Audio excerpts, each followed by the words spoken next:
Welcome to the HU Movemakers podcast, where we highlight folks that are blazing the trail and making moves in Howard culture. Today we have a special guest.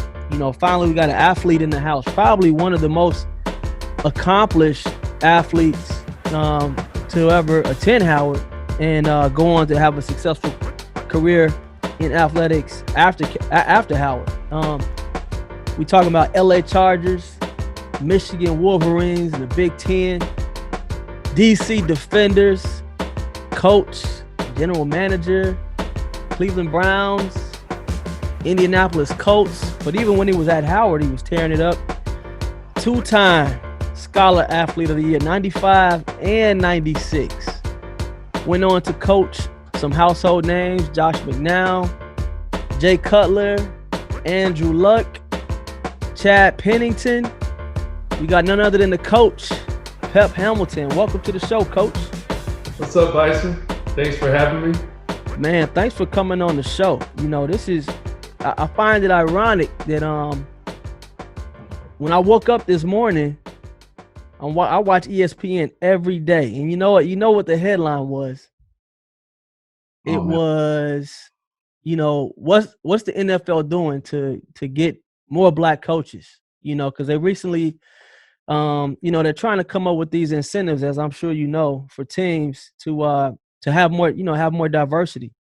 So we can get to that, in a little bit. But I definitely want to discuss your journey from North Carolina all the way to where you are now, because as I researched you, it's really quite amazing. You know what I'm saying? Considering, you went to a black college, and then shortly thereafter, you working in the highest level. So, tell me, man, what was it like growing up in North Carolina?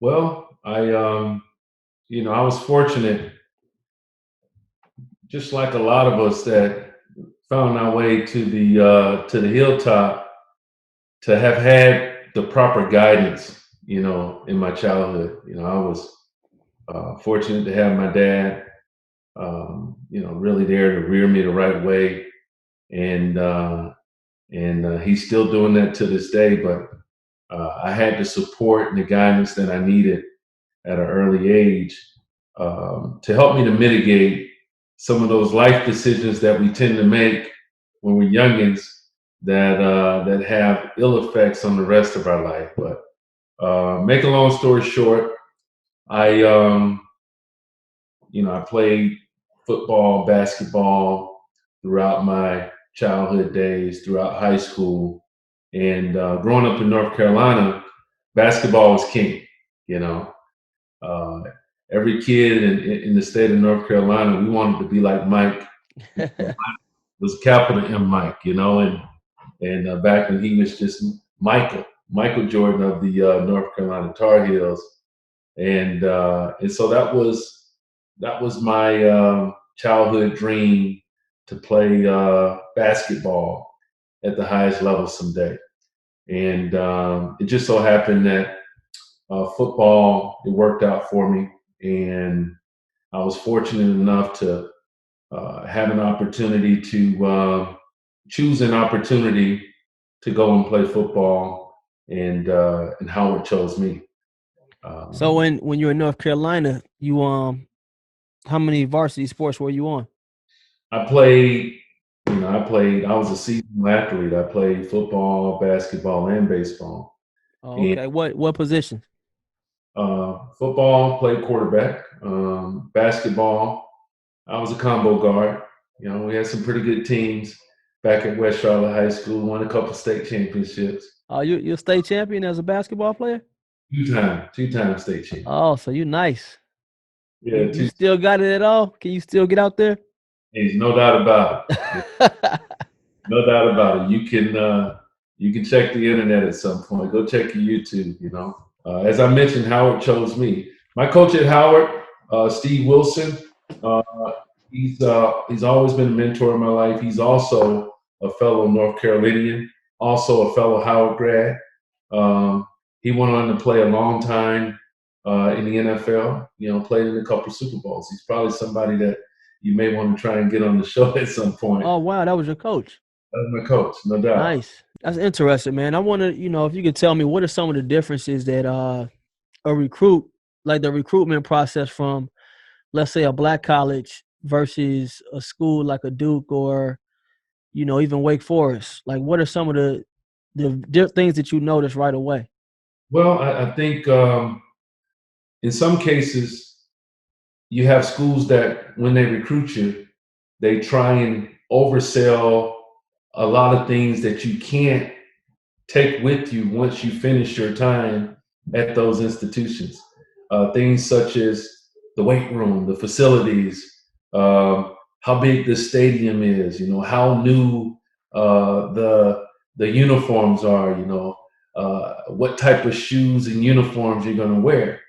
Um, just a bunch of ancillary things that really, at the end of the day, it had maybe an impact on your athletic experience, but as far as the empowerment, the growth that you hope to make when you start college and you go through your college years, they didn't really sell that as much as the HBCUs. The one thing that I can say was probably my biggest takeaway from my days at Howard was the network, the experiences that I had within my peer group, just the people I met, but the relationships that I built, and their lifelong relationships. I have daily conversations with Steve Wilson, my coach, my college coach. We still talk to this day, pretty much on a daily basis.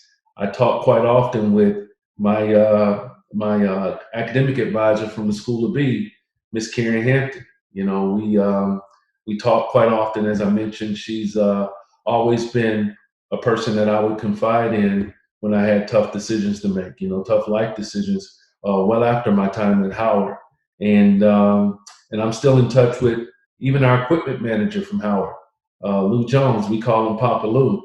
He's no longer at Howard. He's retired, but he was the person that picked me up from the airport back in 1992, I think it was, when I came up to Howard for my official visit, and drove me to campus. And so the impact of those relationships and then the relationships that I made and I continue to have during my days at Howard was the real reason that I was attracted to Howard. Why don't these black athletes come to schools like Howard? Of course, you get answers like, well, Howard can't afford them because the other schools are paying them to come. But, even if we can't even compete with let's say for basketball with Kentucky or something, why can't we compete with mid-majors, Right. when it comes to recruiting talent? Right. Well, I think that question is twofold. I start by saying that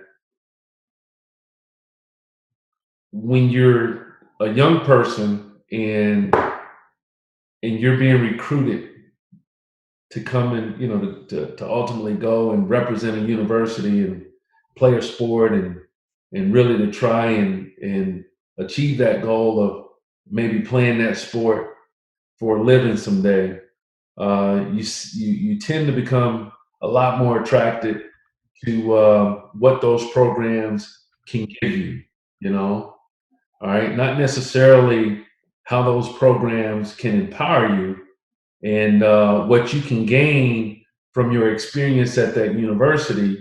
All right, unfortunately, we tend to focus on, as I mentioned before, um, the um, the apparel, just the things that really don't bear fruit.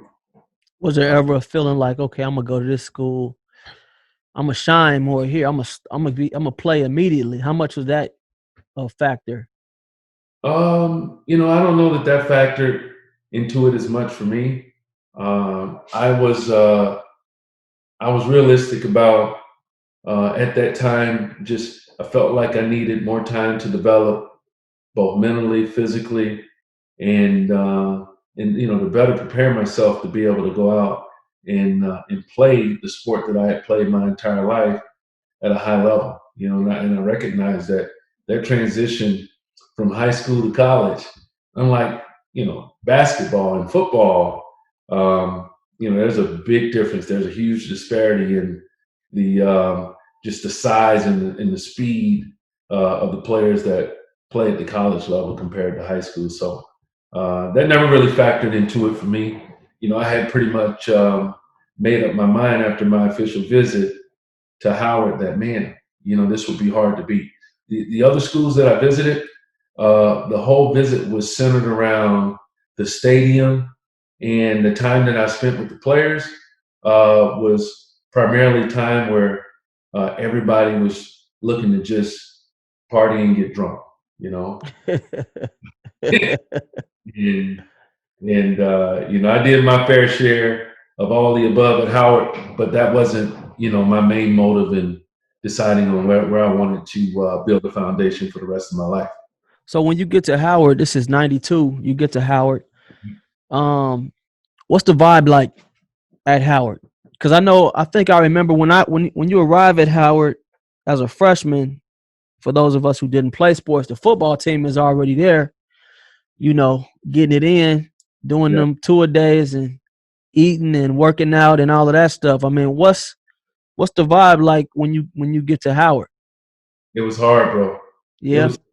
It was tough. First and foremost, down south, when you hear sirens, everybody in the neighborhood, they jump in their car and they kind of follow the fire truck or the ambulance if the ambulance ever show up in the neighborhood, because they knew that, man, something serious was going on, and everybody was concerned.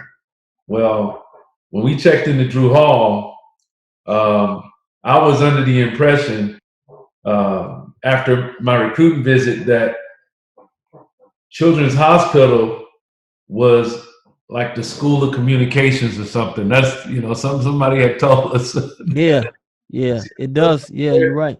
Yeah, that's that's North Campus. That's the School of C or something. They sold us some bullshit, and come to find out, after I was just panicking at constantly hearing the sirens from those windows at Drew, through the windows at Drew. By the way, we didn't have air conditioning. I don't know if they have air conditioning these days. I think they got it now. I didn't have it either. It was hot. It was hot, man. Always open, and it was just the constant blaring of the ambulances and the sirens, and I'm like, man, this is a freaking war zone around here. I remember calling my parents, and back then we didn't have cell phones. We had to buy the prepaid phone cards. I remember calling home and saying, hey, the big city is real. It's a war zone. Constant sirens, and at one point I'm like, I'm freaking out. I'm walking around like just with my head on the swivel, just worried that something's about to go down at any moment.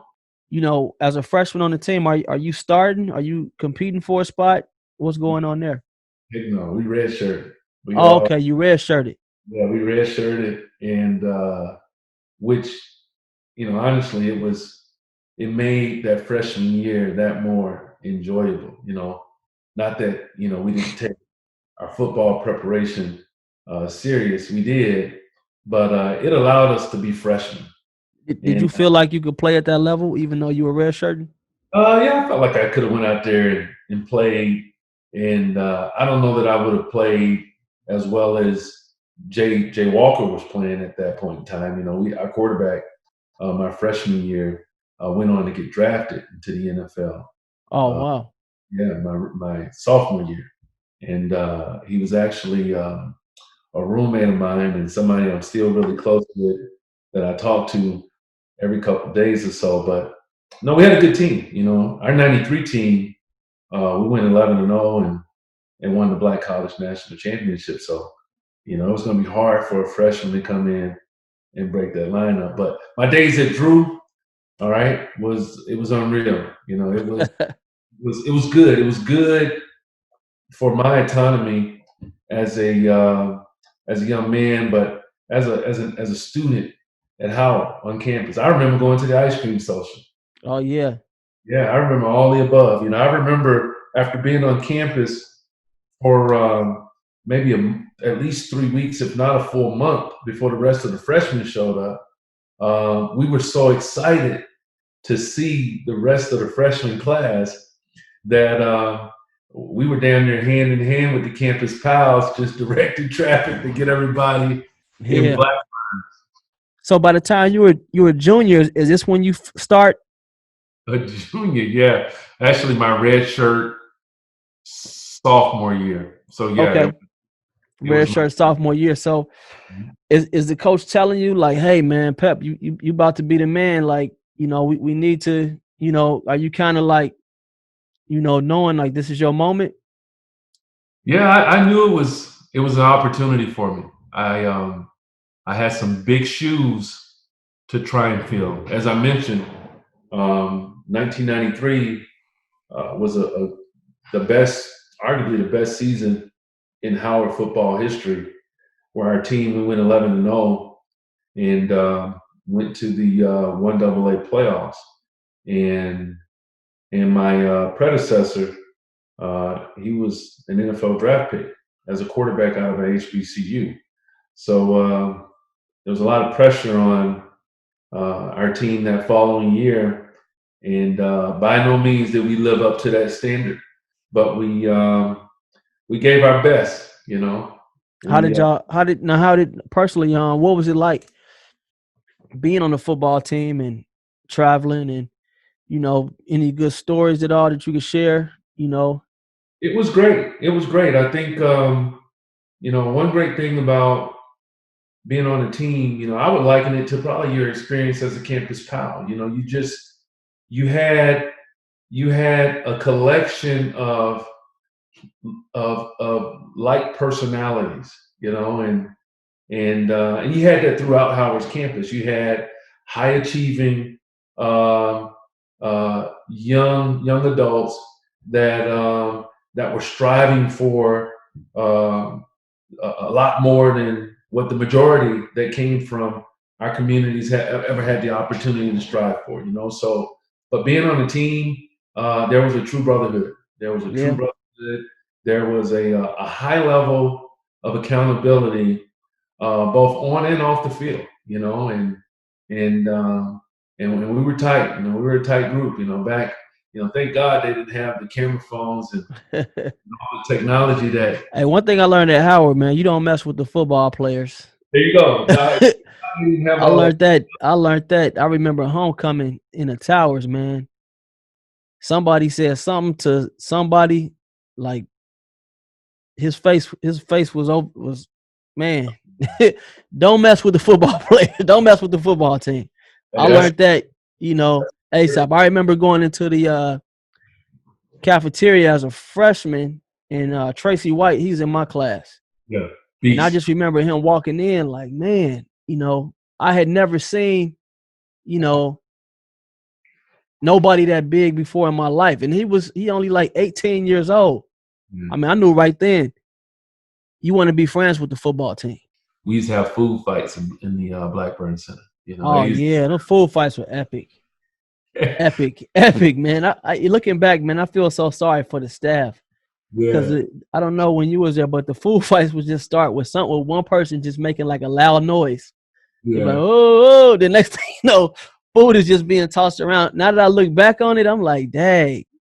I regret some of. If there was one regret that I have, and if I could go back and do it all over again, I would have worked a bit harder to expand my network across campus. You know what I mean? Yeah. um, to develop and more relationships and to get to know more people outside of our athletic circle, and I was fortunate enough during my days to be a part of HUSA, so I was able to kind of branch out a bit from the football team and meet folks all across campus. But my core group, my crew, my Quigley's crew. I don't know if y'all had Quigley's. I heard about it. I heard it was a big spot. Yeah, It was like Dream before Dream. yeah, yeah. My crew was majority athletes, but my Howard experience, man, it was What would you say was the highlight of your athletic career at Howard? the highlight of my athletic career at Howard was just being a part of two teams that won the Black College National Championships. You know, we won it in '93 and we won it in '96. But as a personal highlight, I would say it was my red shirt freshman year. We played against the Alcorn State Braves in St. Louis in a classic, in the Gateway Classic. And I was a redshirt freshman. Our starting quarterback was Jay Walker, and he was injured going into that game. The quarterback of the other team was the late Steve McNair. Okay. Wow, Steve McNair, Air McNair. Yeah, Air McNair. And so we, make a long story short, I had the opportunity to fill in and go head to head with Steve McNair, and the Bison won. Okay. Now Nice. the caveat to that story, though, let me finish. The best part of that story is this. I only had to play two series, the first two series of the game. I threw a touchdown, and I went over and told Jay, come on, man, you ready? You healthy. Get back in there and finish this thing off. I wanted to finish on a high note. That's smart, man. And handled business, and we won that game. But I had many highlights, man. I mean, just to be a part of a group, a collection of high achieving young Black men at that time in my life, just to be a part of that team and to be a part of the Howard community was a true highlight for me. Because you're Scholar Athlete of the Year. Like, was that across all sports or just football? That was I think it was just football, but that's two. I held my own. I mean, that's 2 times. So, I mean, what type of numbers are we putting up here? What type of numbers is Pep putting up back in the day? The only numbers are you better with the arm or better with the feet? And you know what? I probably a little better with the feet. You know, a little better at running away from the pass rush. Probably a little too much. Are you ever, when you're ever playing at Howard, are you like, man, I want to go into coaching, or is the goal still like I'm gonna be a quarterback in the NFL? Like, what's going through your mind? Well, I was realistic going into my last couple of years at Howard that my future was probably not going to be in football, and I'm saying on the field. I had at no point in time did I ever have a desire to become a coach. I was a business major. I graduated from the School of B, and I interned during those days with Bank of America. I was an intern the summer before my junior year and senior year, and they offered me a job that I would have started after graduation, shortly after graduation. Well, it ended up that right maybe a month, 2 months before graduation, my senior year, our head coach, Steve Wilson, asked if I would come out and just help him, all right, to coach the quarterbacks because he was short one coach, help him to coach the quarterbacks in spring ball. And spring ball is maybe 3 weeks, not 4 weeks, but maybe 3 weeks. So when you were playing, are you a vocal guy? I was pretty vocal.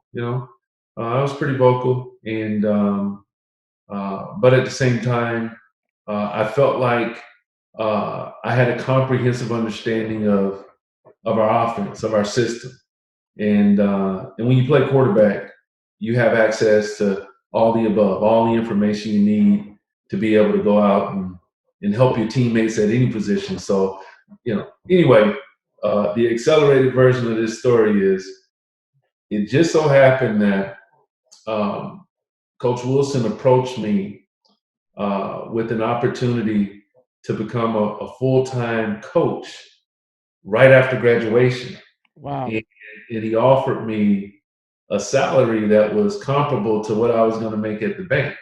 And so I contacted my manager at the bank, and and I asked if I could postpone my start date to January of 1998 so that I could, give coaching a shot and see if it was something that I would really enjoy and could see myself doing long term. And lo and behold, they're still waiting on me to start at the bank. I went from being a player and living in Cook Hall and in the towers with the guys to maybe 2 months later coaching the guys. And so that transition was tough, but I was very appreciative of the opportunity that Coach Wilson gave me, and I took it extremely serious, and I was able to make the transition. It was tough though. So you decide to, instead of Bank of America, you decide to go be a coach in the MEAC. Yeah. That's a grind, right? That's a grind. I mean, if you can, like, what type of money back then are they paying to be a quarterbacks coach in the MEAC? So fresh out of college, fresh out of school of B, my first year coaching at Howard, I think my salary was right there around $42K. That's not bad. That's not bad. It wasn't bad at all, considering it was just me. Okay, back then, cost of living was a little less than what it is these days. Really, a lot less, and I was financially responsible. Now, don't get it twisted. I went out and bought like 4 pair of J's with my first check. Yeah. As we all did. So I was fresh to death, but it wasn't even about the money though. It was an opportunity to make a living doing something that I had done my entire life. Football had been my life. I played football from the time I was 6 years old all the way through college, and football is still my life. I need football. I live football. I feel like I've never had a job because it's a kid's game that supports me and my family. So what is it like, being a recruiter at a black college? Because now you're trying to find that guy just like yourself. You know what I mean? So you kind of know like what they want to hear, and is it when you recruiting cats to come to Howard, do you automatically skip over the 5-star recruits? Do you say, man, that's not even something that we can go after, or do you go after those folks? No, you what you do is you put that bait out there. You put fillers out, and you see, or you find out if there's a mutual interest. But you exhaust all you go out of your way to make sure that you let it be known that you have an interest in all the 5 stars, all the 4 stars, all the 3 stars, anybody that you feel like that can help the program. You take a shot, and you let them know that we have an interest, and if they share that interest, or if they have a mutual interest, then you pursue, or you continue to recruit them. So when you have a coaching tenure at Howard, now you move into the ranks of the NFL, right? You go to the Jets, right? Yep. That's huge. Yeah. That's a huge leap to go from the MEAC and to go to the New York Jets. That's a big market. Story franchise, not so much recently, but I mean they had with Joe Namath, I guess, back in the day. Right. But I mean, nonetheless, it's New York. Yeah. I mean, how did that happen? Well, as I mentioned, we're all a product of our experience and our exposures. Okay. So my head coach at Howard, who's also a Howard grad, he played 10 years in the NFL. Ah, okay. Right? He played So he saw. So you guys must have been pretty close. We're really close. We're still extremely close to this day. We worked together in the XFL at the DC Defenders. Man. And so, but anyway, Coach Wilson, during my time at Howard, he accomplished something that no other school in the DMV area was able to accomplish. No other college football program, including UVA at that time. The quarterback of the 1993 team, Jay Walker, was drafted by the New England Patriots. Okay. All right. I ended up becoming an NFL coach, assistant coach. Okay. The quarterback after me, Ted White, ended up making the Kansas City Chiefs team in 1999. Oh, all right. Okay. Quarterback after Ted, Roy Anderson, is a coach in the NFL now as well. Okay. So the common denominator with all of us was Coach Wilson. And the information that he shared with us and poured into us was the reason that when I was given the opportunity to interview for a position at the Jets, I think it shocked the staff and the coaches there that, man, how do you know all this? Where did you learn? At the Jets, they were shocked. They were shocked. They were like, So yeah, okay. where did you get all this information? So like, Well, what are some of the questions that they're asking? Because, I know a part of you was like, are they just interviewing me to just say they talked to a black guy? I mean, what are some of the questions? Because obviously you must have blew them away. Because when I look at your resume, it's, right. it wasn't like you was there and then back to the MEAC or Pop Warner. I mean, you clearly were adding value in all of these situations. Like, what are some of the things that they're asking you? Because I'm sure they probably, when you got to that interview, I'm sure they had low expectations. Well, first and foremost, it was important for me that when I presented myself, that I showed total confidence, or I displayed total confidence in my ability to do whatever they were going to ask me to do. But whatever I couldn't do, they needed to know that I was very much able and willing to learn how to do it. And I was going to exhaust myself to do it to the best of my ability. And so with any young person coming out of college and fielding interviews and pursuing opportunities in any corporation, there's going to be a lot that you don't know. You don't have the experience, and you hadn't been exposed to what they're going to ask you to do. But they have to know that, during your time at a place like Howard, all right, did you at least develop, all right, the competence, all right, of being able to communicate and articulate your thoughts, being able to teach. Football coaches are teachers, and so when I sat at that boardroom table in New York, and I was interviewing for an entry-level position, you would have thought that I was interviewing to be the head coach of the GM at that time. What's it like sitting across from a table from Herm Edwards? Because I've seen him on TV. He seems intense.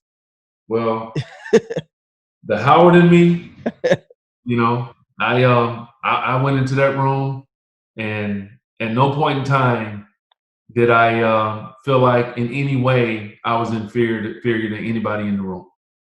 And that was ultimately probably the reason that they felt like I could handle that transition. Because wow, you did it right. I went from Howard to the next season coaching at the New York Jets. I mean, when you say that to yourself, does that sound crazy? At the time, it didn't sound crazy. When I look back on it, when I reflect on that time, it could have went either way. I could have easily turned that group off, and they could have felt like, man, he's a bit cocky or a bit too rambunctious. Can he can he take coaching? Because when you come in at the bottom of the totem pole, in a lot of cases, they expect you to submit to everyone else and just do what you're told, So what is it? So what are your responsibilities? Because I think I saw you like offensive quality control, or what are some of the duties that you're doing? Because it doesn't sound glamorous. Oh, it wasn't. It wasn't. It was a grind. You said it right. It was a grind, man. It was breaking down every game that was played in the NFL over the course of that season, studying, all right, all the opponents for the upcoming season, and really breaking down the defense and inputting the data of what those defenses played, and just a lot of busy work, a lot of work that at times became quite monotonous. But at the end of the day, it's just a matter of perspective. I knew that, this was a great opportunity for me to advance my career. And I took it as a personal challenge to really just make sure that I capitalized on the opportunity that's really hard to come by. You know what I mean? Number one, talk about what it's like to become the to get that to rise like that. Because just 4 years ago, 5 whatever, you were at Howard. Mm-hmm. Now you quarterbacking coach for Chad Pennington. He's not the all-time great, but I remember he's known for like his accuracy and decision making. And so you kind of reaping the benefits of a playoff team, black coach Curtis Martin. I mean, you got things going right for you. You like, right situation. What's that like? Well, like that rise like that. Well, I think at that moment it wasn't, it wasn't a situation where I was, just constantly pondering my situation and or circumstances. That wasn't the case at all. My mentality was just, hey, just grind. Just put my head down, work my tail off, and hopefully my merit will warrant me having more opportunities. Because don't think for a second that in whatever profession it is that you choose, that there won't be other people that can help you to advance your career just as much as your production and or your merit. And so I understood that. I understood that my reputation, as a worker, as somebody that was detailed, as somebody that, even though I coached a guy by the name of Benny Testaverde, who at the time was 15 years older than me. And how does that happen? How did you get the respect of somebody like that? Because not having played in the NFL yourself. Right. Because you add value to that person by working your tail off to do whatever it took to give him information that would help him to become a better player.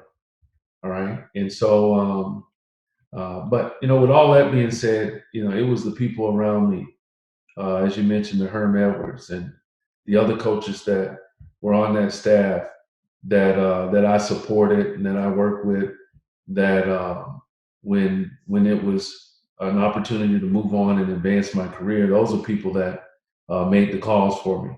And that'll be the case in corporate America. That would have been the case in whatever career path that I would have taken. It's going to come down to people,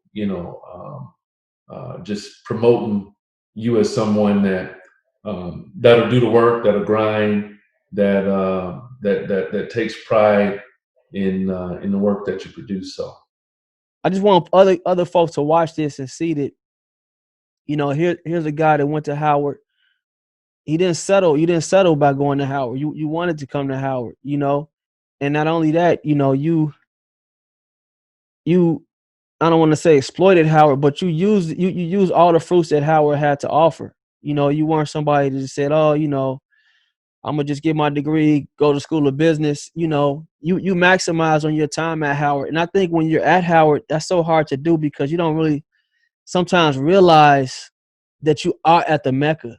You don't realize it until you look back. You look at your classmates. You like, man, when that guy Jay Walker went to the NFL, you probably like at the time you might have been like, oh man, he got drafted.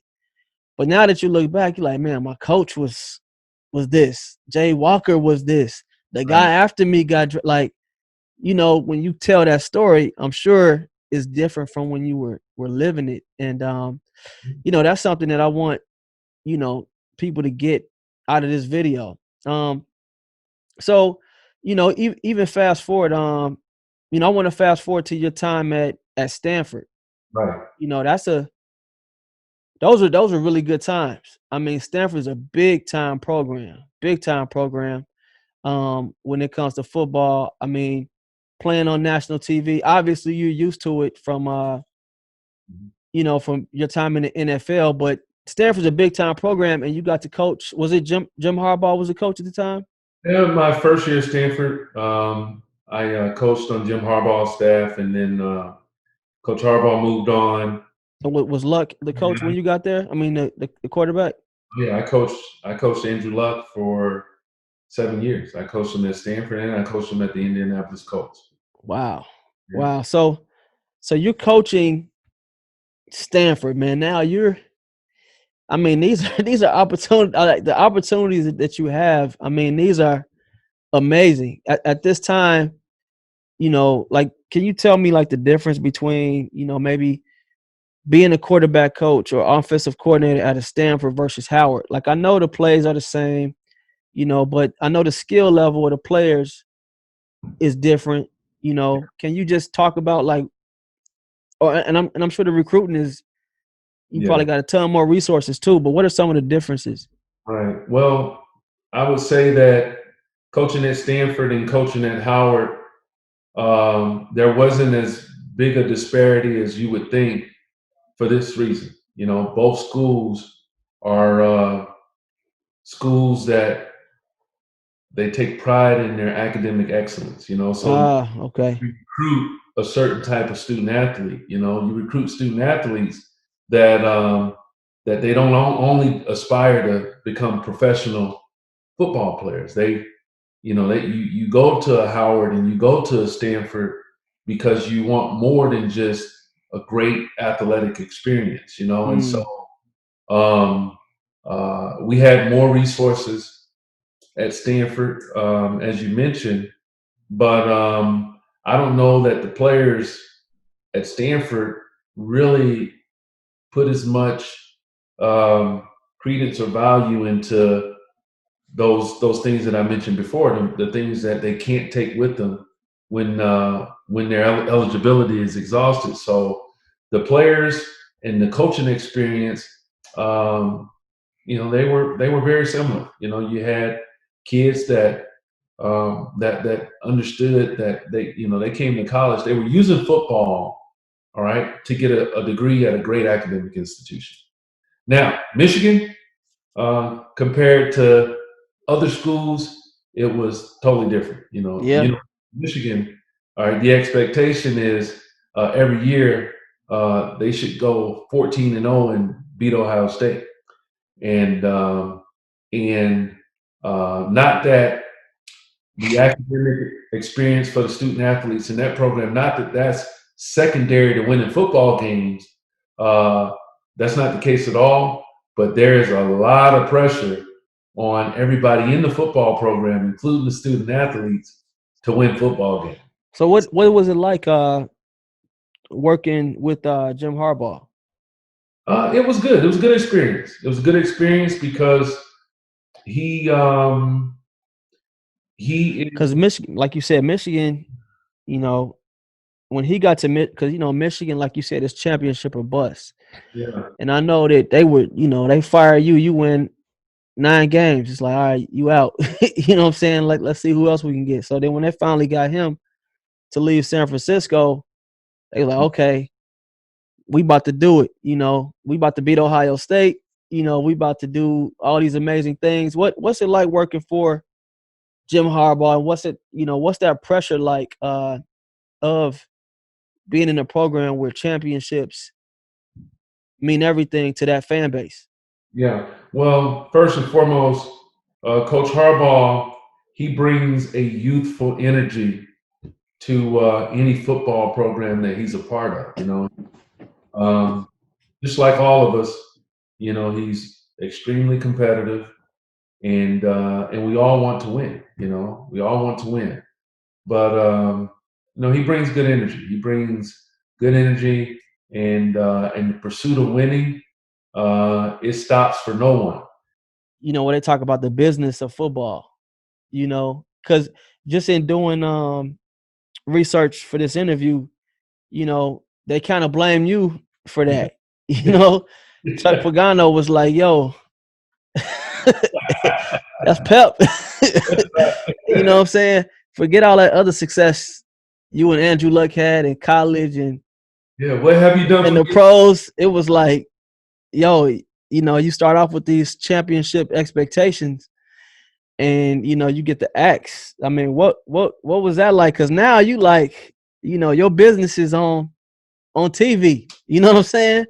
And Howard is like, yo, that's us. We feel like we got fired, and it's because you're doing very well in your career. I mean, what was that like going through that time period?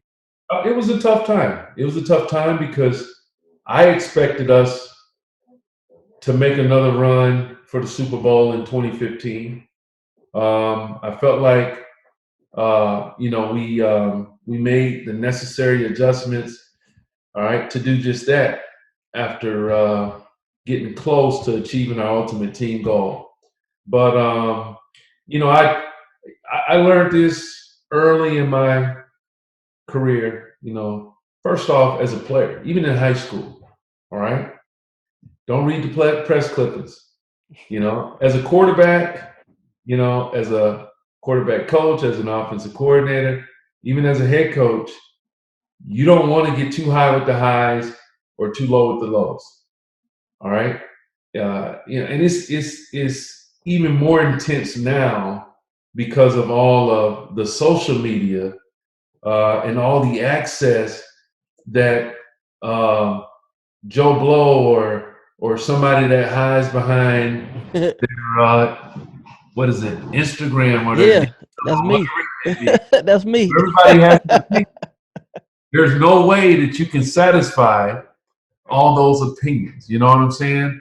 And so, but how do you stay centered though? Because when I look at you, I could just tell from your resume, and I know where you came from. I know you came from Howard. I could tell you put a lot of pressure on yourself, and I could just tell how grateful you are to be. Because I looked up on YouTube, I saw you join with Cardale Jones. Yeah. I saw the Defenders. I see all your stuff, and I could just tell like this guy putting in work. You know what I'm saying? This dude is putting in work. I mean, how do you balance that? Because that had to be a big blow. And how do you bounce back from something like that? It's not hard at all, and it's not hard solely because you know what you signed up for. It's grown man business. You know what I mean? Yeah. And as I mentioned, before, all right, when you're in that position, yeah, it's twofold. It's high reward, high criticism. You know what I'm saying? And that's the expectation. And to be honest with you, as a competitor, I wasn't satisfied with how we were playing on offense at that time. Did I feel like it was necessary for the team to make that move? Of course not. Because of what we had accomplished prior years. But I immediately recognized that it wasn't just me. They said it he wanted his guy in there anyway. That's right. So yeah. That's part but you know what I thought was cool though, even though you did get let go, the cool part, like I was watching Stephen A and Skip Bayless. They was going in on them about that. They was like, man, how you get rid of Pep? I'm like, man, they talking about somebody that went to my school, and it's so it's just so much pride when you see him talking about a bison because we rarely get talked about in that light. You know what I mean? And they was mad that you got let go. What do you think the biggest lesson that you've learned so far in your career, or maybe In my the career, biggest failure that you've been able to turn into a success? I think in my career, the biggest lesson that I've learned is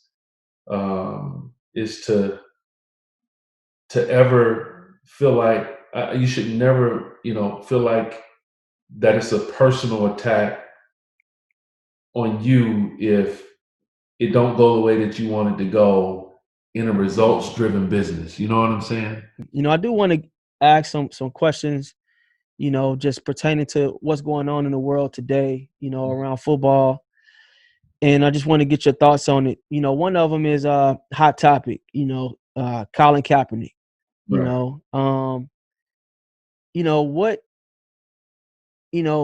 number one, social responsibility of players. Do you think that players have a responsibility to speak out and do things socially, especially Black players?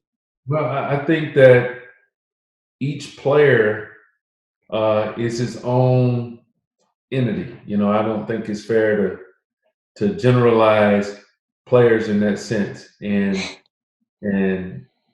I do think that you have to make a good, sound business decision when you decide to mix work, your profession, and your opinion. You know what I'm saying? Have an old saying: "Be who you can afford to be." So that's my take on that. So basically, Cap, he could afford to do that. He's a quarterback. Somebody on special teams not going to be as vocal as him. What about the Rooney Rule? I mean, what is your take on that? Do you think that it's worked? I think that obviously it's worked. I do think, like anything, it is continuing to evolve, and I do think that hopefully, we're judged on our merit, and we do a good job. All right, regardless of the color of your skin, you should be able to reap the benefits of doing a good job and advance your career. Have you been following that thing that they talked about, the incentive that the NFL is trying to provide teams for No, hiring minority coaches?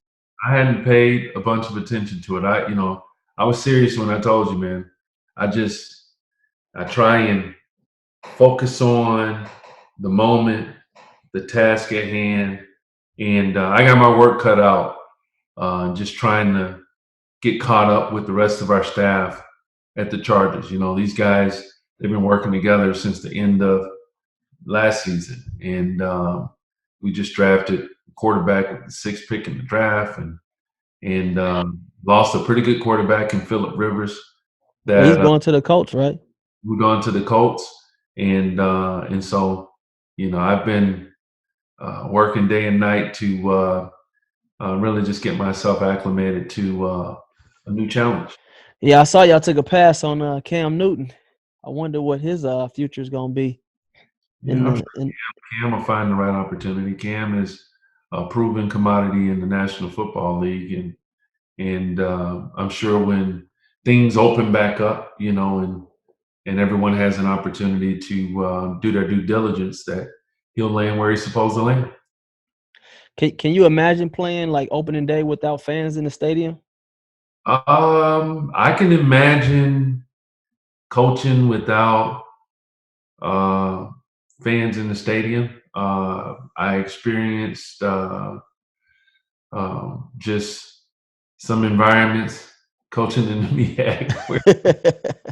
I was just about to say that, but I didn't want to throw us under the bus. I was like, man, you're probably the most prepared coach. You're going to be the most prepared coach on opening day. What is the solution to get more minorities? I mean, if I knew, it's, I think, truthfully, I do think that for any of us, if we're given the opportunity to present ourselves. Just know that that may be your one shot. And I'm saying that to say that focus on yourself, focus on just making sure that you're prepared to win any interview, any opportunity that you have to advance yourself, to advance your career, and make sure you're competent. Your knowledge, your skills, and your behavior is ultimately, and it should be, the reason that you have a chance to take on more responsibility.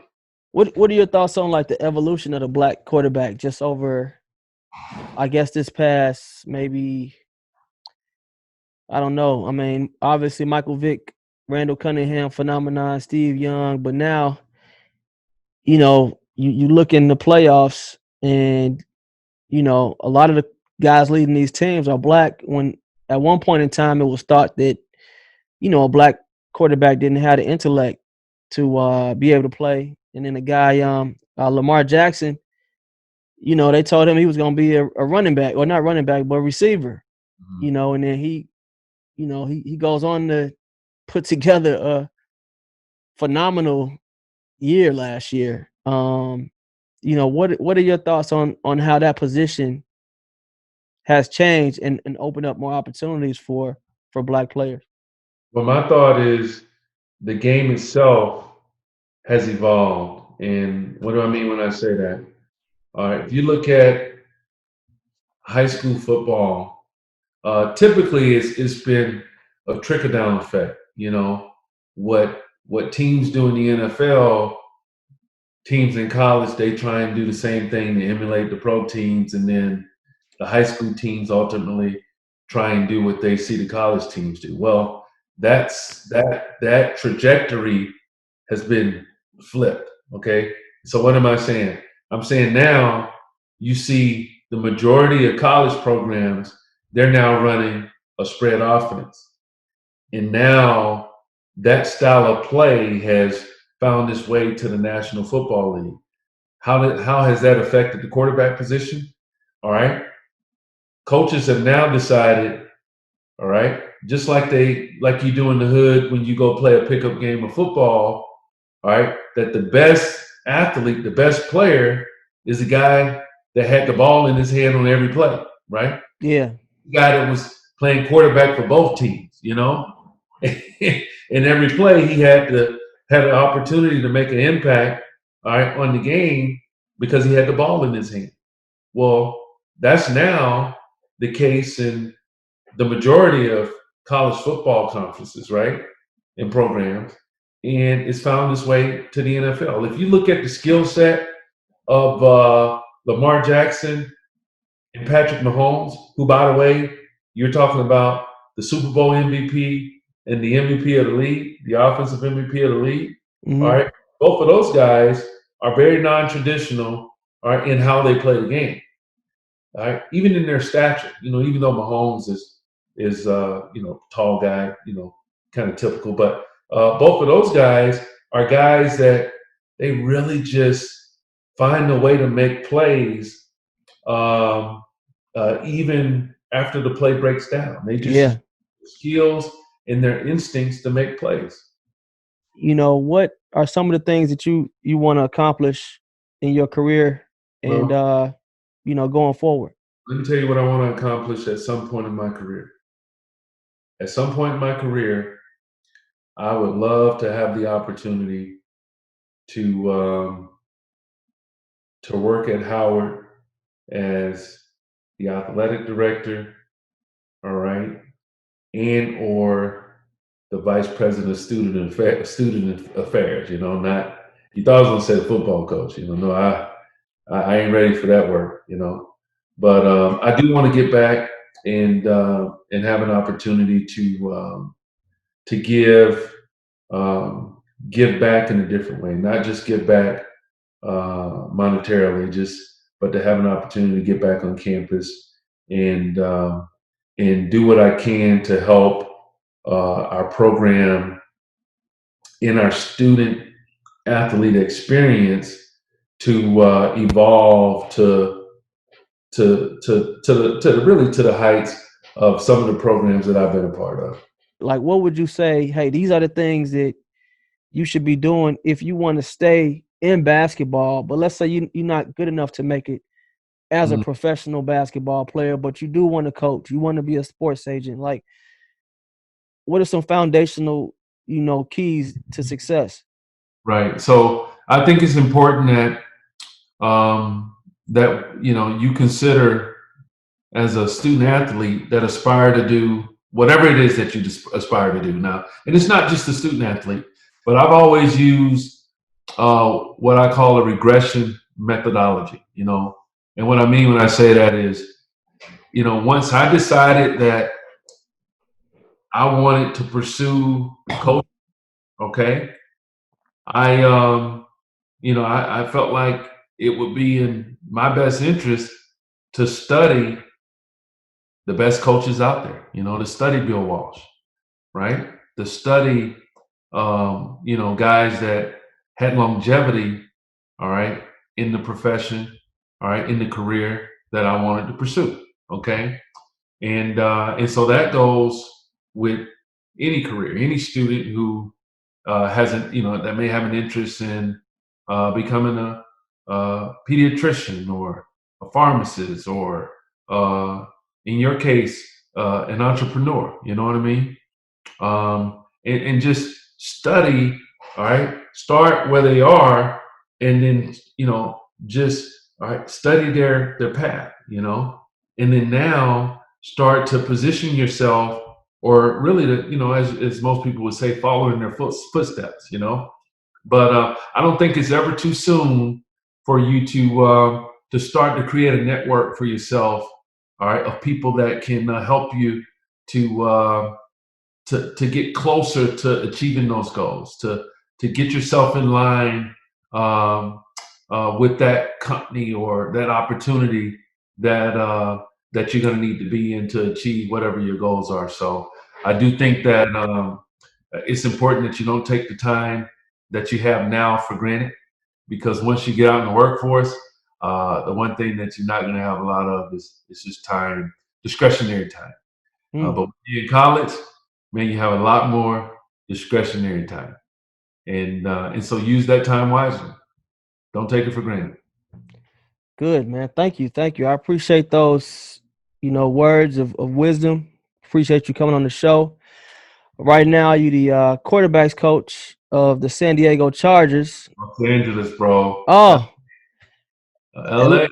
my bad. Los Angeles Chargers, and another cool thing is you coaching with Anthony Lynn, Yeah. who has some success as a coach, a brother there as well. So, I think it's pretty awesome that you guys get to partner and I guess rebrand the Chargers organization, and you got a rookie coming in. What are the expectations going forward, going on for the Chargers, Oh, in terms of the coaching staff and the well, organization?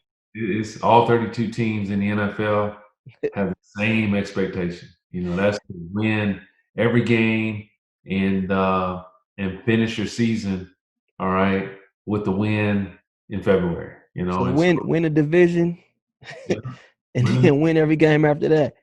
win the division, and which is right now everybody's undefeated and tied for first place. Everybody's overly optimistic, but the reality is, when you start playing the games, all right, what you do now is going to have more of an impact on the success that your team will have during your season. So Yeah, we're it's just crazy. It's crazy how hard of a game football is. hard, Like, man. It's hard to win a game. It's hard to get a first down. It's hard to score. I know because as a kid, you watch the game, you like, how come they don't never go for it on 4th and 1? It's hard. And then you actually realize, like, yo, them guys on defense are a lot of times more athletic than the guys on offense. Most of the time, no doubt about it, bro. So we're gonna do some Howard trivia Okay. and some rapid fire. So Howard trivia, just just seeing what you know about our alma mater. Some easy questions, so you don't have to be worried about getting them wrong. But we're gonna see what you know. First question, what What year was Howard founded? 1867. Good, good. What's the Howard motto? Howard motto? The Mecca. It's Motto? truth and service. Truth and service. Come on, Pep. What zip code is Howard in? 20059. Good. You stayed in Drew, right? I stayed in Drew, I stayed in Cook, and I stayed in the Towers. Okay. What is the address of Drew Hall? Oh, gosh. Cook Hall is 601 Fairmont Street, Northwest. I don't know. What is it? I don't know. It's on. I know it's on. What is it on Sherman or Gresham? I forget. Yeah, I forget too. It's all changed over there too. I wish I had known. I would have bought up all those row houses next to Drew back in the day. Yeah, that's what everybody says. Could have bought them each for like $100,000 and. That's right. Or cheaper, actually. Yeah, I could have. Who's the almost house for a house over there back. Who's the president of Howard? Oh, that's easy. Wayne A.I. Frederick. I listen to Rankin Chapel service every Sunday on WHUR online on TuneIn, and I listen to. Okay, you connected. Yeah, I listen to President Frederick's show. It comes on right after the chapel service every Sunday, and so yeah, very familiar with the president. I think he's doing an amazing job. He is. I totally agree with that. What is the Black national anthem? Lift every voice and sing. Finish this sentence. Reared against the eastern sky. Raised up on the hilltop high. Proudly there on hilltop high. Proudly there on hilltop high. Close. This song was the first song what was the first song that you learned when you got to Howard? I'm so glad. I go to Howard U, but that wasn't the first song. Okay. Remember, I got there easily a month before the rest of the freshmen. Oh, yeah. That's right. But we learned, we had a football fraternity, all right, called Phi Phi Fresh. You know, so you know about that. That's some back channel information. First song we learned was, you want to be Phi Phi, but you ain't ready yet. That sounds like some hazing stuff. Ready. That sounds like some hazing stuff right there. Totally hazing. I was not ready. Okay, finish this sentence. It'll be 1st and 10. Bison. There we go. All right, you ready for this rapid fire? Yeah. Rapid fire, you just got to give an answer, and it has to be one sentence or the first word that comes to mind. No explanation whatsoever. One of them you got to start, you got to bench or cut. Okay, start, bench, or cut. Yeah. All right, U Street, Quigley's, or Republic Gardens? I'm going to start Republic Gardens. All right. I'm going to cut U Street. So that puts Quigley's on the bench. Huh? Okay. Homecoming better as an alum or as a student? Alum. Ooh, that's tough because you used to play in them homecoming games. I played football, man. We never had a chance to go out on Friday night. You know? What is your best Howard moment? Homecoming 1995. Was that Biggie? That was, I regret, telling the truth, and but I skipped curfew that Friday night before the homecoming game and went to a party at the Hilton, and they had a New Edition. Oh man, this the day before the game? This was the day before the game. It was like 5. The game was that following night. Okay, New Edition. Okay, and Jay-Z was standing in line with us to get into the party. It was at the Hilton. Wow. Man. It was a great party. It was an amazing party. What okay, when you hear the media say players are soft, what goes through your mind? Not true. Ho Chi or China Wonder? Oh, Ho Chi, man. Ho Chi. 3 wings, mumbo sauce, with fried rice and a snapper. Come on, man. All of that cost like $2.75 back in the day. I don't know what it costs now. Green Stadium or the Burr? The Burr. Players getting paid. First word that pops in your head. That would be fair. Okay, we're talking about college players. Absolutely. Okay, start, bench, or cut. Got Bill Walsh,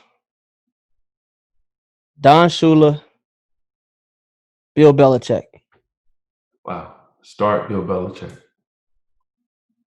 Who you bench? You have to bench Bill Walsh and then you cut Don Shula. Well, that's it for Rapid Fire. Coach Pep, thanks for coming on. Thanks. First athlete, first coach on my show. I definitely appreciate you taking the time. It's been almost 2 hours. If somebody wants to follow you or, stay in tune with what you got going on or anything like that, I know you're on Instagram. Bro, they're going to have to go through you. I am not social media savvy. Actually, you know what? I have a Twitter page. Is it a Twitter page or Twitter account? Twitter account. I have a Twitter account, and I think my Twitter account it might be at Coach Pep Ham. I don't know. You might have to search it. I don't know. Who has time for that? I don't. Yeah, I know you got your hands full getting this playbook together. But thanks again for coming on the show. I certainly appreciate it. Definitely an honor to be able to sit down and talk with you for this long. I appreciate you, bro. And thanks. You're doing a great job. Keep it up. Go Bison. Thank you for joining the HU Movemaker podcast, where we highlight folks that have contributed to the Howard legacy at the highest levels. To hear more interviews or purchase merchandise, please visit www.humovemakers.com.